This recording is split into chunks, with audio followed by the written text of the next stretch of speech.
Hi! Number 4 po.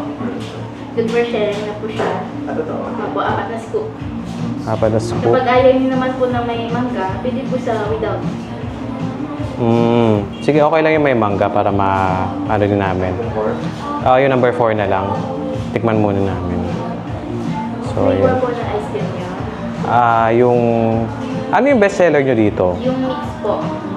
Mix. Original ko pala tsaka buko pa. Sige, hindi pa namin kasi natitikman. So, mix na lang. Ayan. So, ito na yung order namin. Ayan, check natin kung masarap. Scoop pipili kayo ng mix. Isa-isa na lang.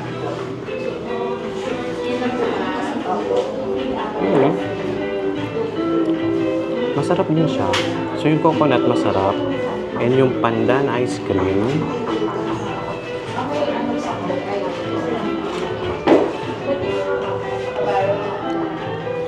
Parang mas gusto ko yung coconut. So, ito yung binili namin. May coconut siya, pandan, and meron bits ng mango. So, ang presyo nito is around 320 pesos. So, pinakita ko naman yung menu. And ang store hours nila is until 10 p.m. From 9 a.m. to 10 p.m. From 1 to 10. Mukhang sa akin 8 siya.